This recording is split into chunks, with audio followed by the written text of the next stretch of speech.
दोस्तों नमस्कार। मैं पुनः हाजिर हूं आप लोगों के बीच। भोजपुर में एक और बहुत बड़ी दर्दनाक घटना घटी है। दिन दहाड़े एक युवक की, जिनकी उम्र लगभग 25-26 साल की होती है, उनको घर से खींच करके, जो व्यक्ति एक जगह छुपा हुआ था उसको खींच करके सरेआम रोड पर लोगों के सामने गोली मारकर उसको हत्या कर दी जाती है। ये भोजपुर की है, जहां भरत तिवारी इनकाउंटर में मारे गए।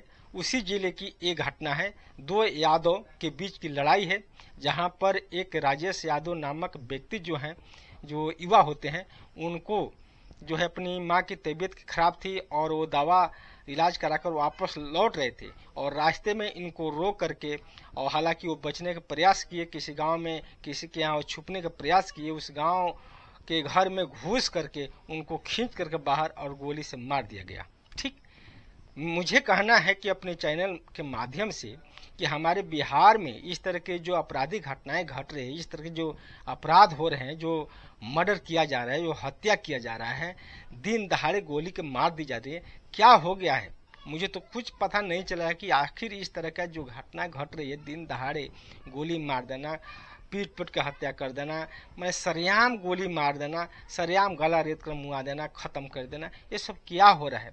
हमारे देश की जो कानून व्यवस्था है वो क्या है? किस तरह के कानून व्यवस्था है कि उस कानून व्यवस्था से किसी के भय नहीं है, कोई डरता नहीं है, उस कानून से किसी के अंदर कोई डर नहीं है, भय नहीं। आखिर वास्तव में एक कारण क्या है कि इस तरह से जो अपराध हो रहे हैं, हमेशा यहाँ पर प्रतिदिन हत्याएं हो रही है, बलात्कार हुई है, इसके बावजूद भी हमारे देश के कानून जो है ऐसी जर्जर है, ऐसी घटिया कानून है, जिसके कारण जो है हमारे प्रतिदिन हत्याएं हो रही है। दिन दहाड़े चौक चौराहों पर गोलियों से मारकर लोग खत्म कर दे रहा है।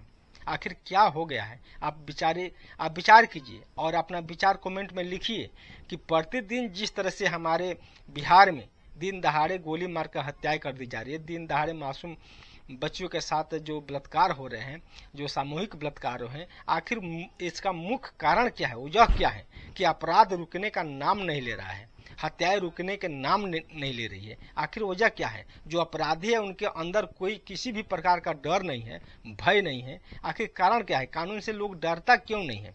पुलिस प्रशासन से डरता क्यों नहीं? इसका मुख्य कारण क्या है? ये आप अपना विचार कमेंट में लिखिए कि वजह क्या है कि कोई भी अपराधी सरेआम किसी को गोली मार देता है, खत्म कर देता है, उनके अंदर कोई भी डर नहीं है कि हम गोली मारेंगे तो मुझे क्या होगा। कारण क्या है?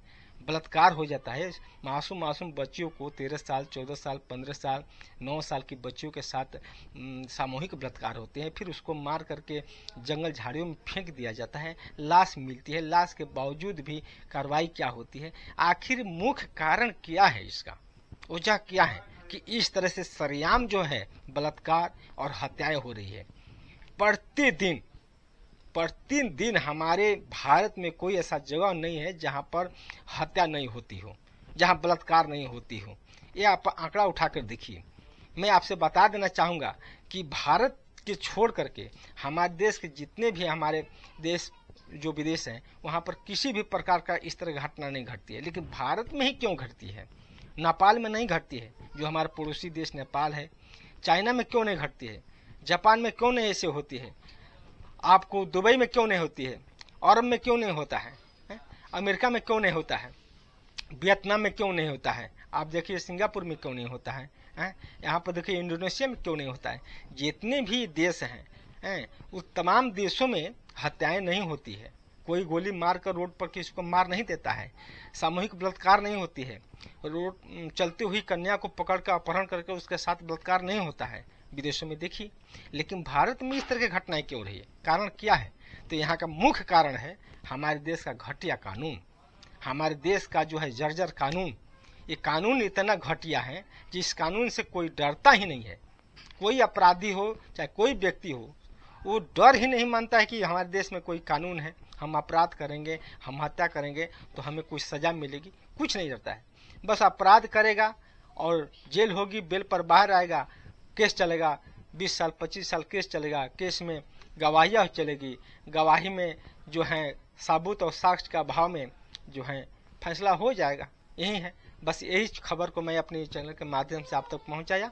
और ये मेरा खबर कैसा लगा, अगर मेरा खबर अच्छा लगे तो इस खबर को आप शेयर करके जन जन तक पहुंचाइए और मेरे चैनल को सब्सक्राइब कीजिएगा। इन्हीं शब्दों के साथ मैं एसपी गुप्ता आप तमाम दर्शकों से विदा लेते हुए पुनः अपने स्टूडियो से वापस चलते हुए एक बार पुनः नमस्कार, प्रणाम, जय हिंद, जय भारत।